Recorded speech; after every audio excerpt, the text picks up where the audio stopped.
Under your chairmanship. I'm grateful to the Burma Campaign UK for their support, as well as other NGOs who've supported our all-party parliamentary group. Burma Campaign provides secretariat support to the all-party group, which I co-chair with the Right Honourable Member for Godalming and Ash, and I congratulate him for securing this very important debate. I also want to thank him for his leadership on this issue when he was Foreign Secretary, and also from the backbenches when I was in opposition with my party, and for his support to those of us who are campaigning on the plight of the Rohingya Muslims, and almost 1 million were expelled to neighbouring Bangladesh in Cox's Bazar, and for 7 years they remain in the camps there, in the size of population size of Wales, with horrific circumstances. So I'm grateful for the support he's provided. Today we're debating the ongoing deterioration of human rights in Myanmar, Burma, where for too long citizens, initially it was ethnic groups, the largest being the Rohingya population, but other ethnic groups, but now it's the whole population who face again the persecution of the Burmese military. I give way to my honourable friend. I thank the honourable member for giving way, and would she agree with me that relative to the other crises in the world, such as Sudan, Gaza and other places, this long-running tragic dispute between the regime and the many people who live in Myanmar, Burma, really should deserve much more attention, not just in this House, which is what we're doing as backbenchers, but from the government as well. I absolutely agree with my honourable friend, and I thank her for her work, both in government as well as in opposition, on this very important issue.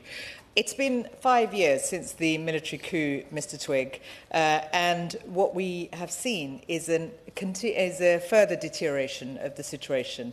And despite the heroic resistance and international condemnation, the military has instituted a regime of repression and violence on a massive scale.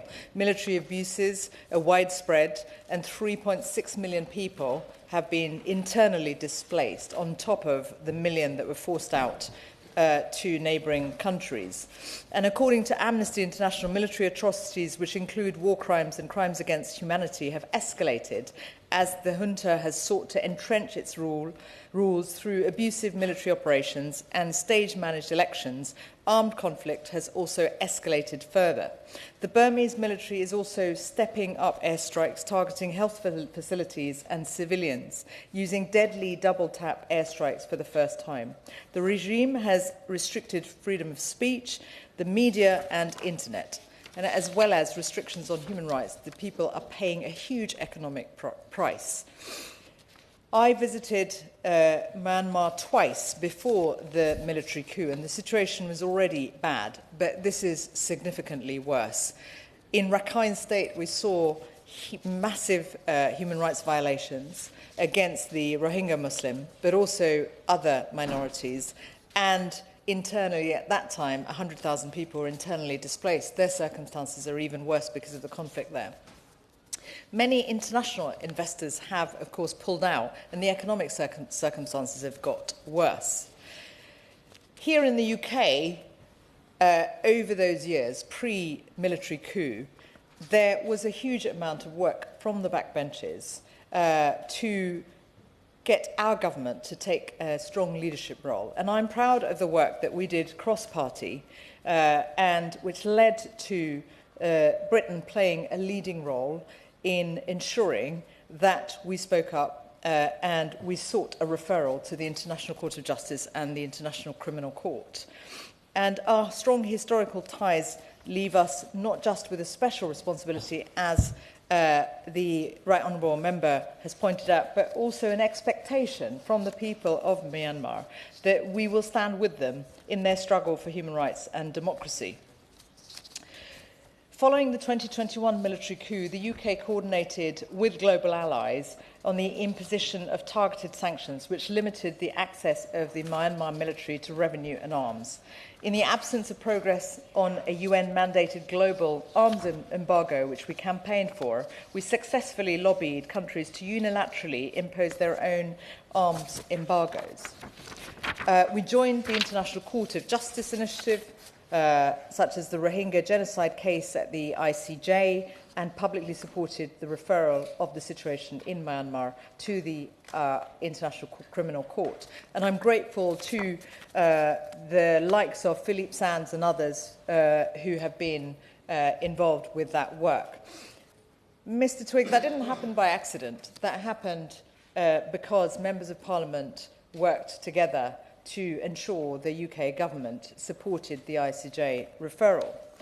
But we are going backwards. Unfortunately, we are now at risk of losing that momentum and jeopardising our position of leadership on this critical issue. I recognise, as the Right Honourable Member has pointed out, that there are huge pressures on our country, with conflicts raging in the Middle East, in Ukraine and elsewhere. But we have a responsibility to take action. And what we've seen is that when we work with our allies, we can make a difference. Sadly, no new sanctions targeting the Myanmar military has been imposed since 2024 and since my party has come into government. This is deeply disappointing, and I hope that the Minister will work with us to look at what more we can do in relation to sanctions. In the following year, the number of airstrikes by the Myanmar military almost doubled.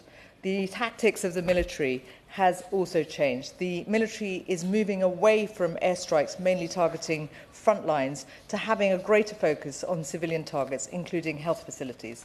Tactics have since changed again, with several jets engaging in airstrikes, simultaneously dropping a far greater number of bombs. So given the escalating human rights violations, the British government should be doing everything it can to identify and sanction sources of revenue and arms and encourage our allies to do the same. So what I would call on the Minister to do is make sure that we work with our partners. We have not joined Canada in sanctioning the jet fuel sector, despite the humanitarian and economic impacts of airstrikes, let alone the lives lost. We have not joined the European Union and United States of America in sanctioning Myanmar oil and gas enterprises, has been pointed out, the military-controlled body responsible for oil and gas extraction and a major source of revenue to the Myanmar military. And we have not joined the United States of America in sanctioning Telecom International Myanmar Mitel, which is not only a military joint venture company which provides revenue to the military, but is also used to track and arrest human rights activists. There are a number of other areas of sanctions that other countries have been party to that we haven't, and so I call on the Minister to look at those and work with our partners to ensure that that happens. And I look forward to working with ministers in the Foreign Office, as well as the Honourable Gentleman and other members of the parliamentary group, to ensure that we take action to stand with the Burmese people and to ensure that they get justice. Thank you.